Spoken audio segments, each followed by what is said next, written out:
શ્રી કૃષ્ણ, જય માતાજી. તો સવારના વાગી ગયા છે આપણે 7 અને આપણે પૌવા બટેટા જે બનાવવાના છે તેના માટે આપણે લઈ લીધા છે બટેકા ઝીણા ઝીણા મોળી લેવાના છે આ રીતના, અને 2 નંગ ડુંગળી લઈ લીધી છે. તો ચાલો બનાવવાનું સ્ટાર્ટ કરી દઈએ.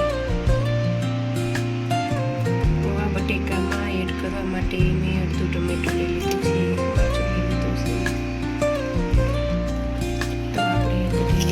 ઝીણી સમારી લીધી છે ટમેટા, મરચાં, ડુંગળી અને બટેટા. વઘાર માટે લીમડો પકડી લીધો છે. બાઉલ ગરમ થઈ ગયું છે તો આપણે એમાં તેલ ઉમેરી દઈશું. ફ્રાય કરવા માટે તેલ ગરમ થઈ જાય તો આપણે તેલ ગરમ થઈ ગયું છે તો એમાં આપણે રાઈ એડ કરી દઈશું.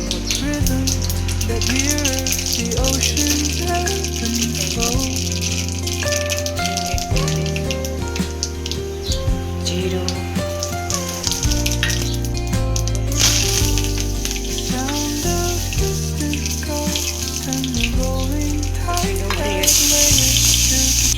ડુંગળી આ રીતની લાલ થાય પછી આપણે એમાં બટેકા એડ કરી દઈશું.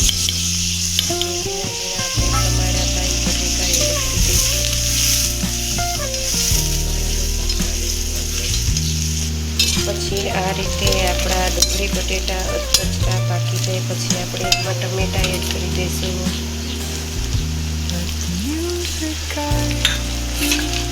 મરચાંની કટકી,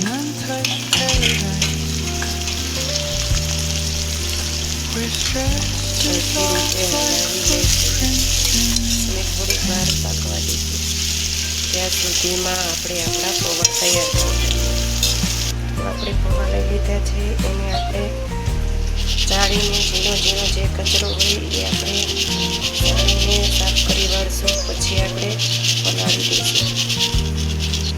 તો આ રીતે આપણે પૌવા સરસ રીતે ધોઈ નાખવાના છે 2 પાણીથી, એટલે સરસ સાફ થઈ જાય. પછી આપણે એને કોરા કરી લઈશું. સરસ 2 પાણીએ ધોવાના છે પૌવાને. તો તમે જોઈ શકો છો સરખા પાકી ગયું છે. આપણે એમાં હળદર એડ કરી દઈશું. સ્વાદ પ્રમાણે મીઠું એડ કરી દઈશું.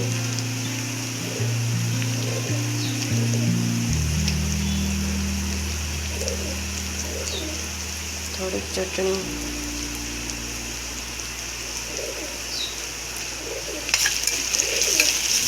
સરસ રીતે મિક્સ કરી દઈશું.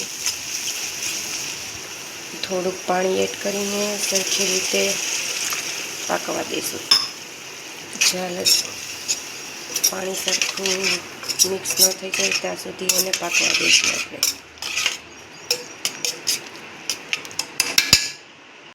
તો સરસ રીતે આપણે મસાલો પાકી ગયો છે તો આપણે એમાં લીંબુ એડ કરી દઈશું. મેં 1.5 લીંબુ ઉમેર્યું છે. 1.5 ચમચી ખાંડ ઉમેરીશ.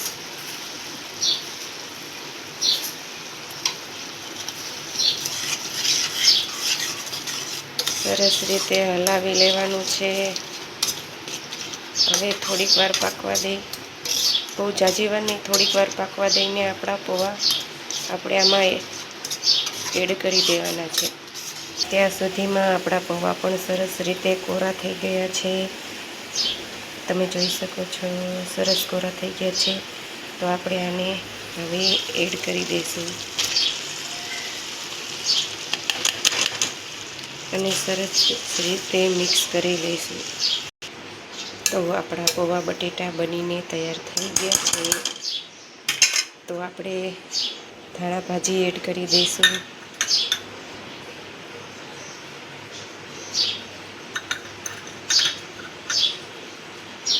તો પૌવા બટેટા બનીને તૈયાર થઈ ગયા છે. કેવા લાગ્યા કોમેન્ટ કરીને જરૂર કહેજો. જય શ્રી કૃષ્ણ, જય માતાજી. આપણા પૌવા બટેટા બનીને તૈયાર થઈ ગયા છે.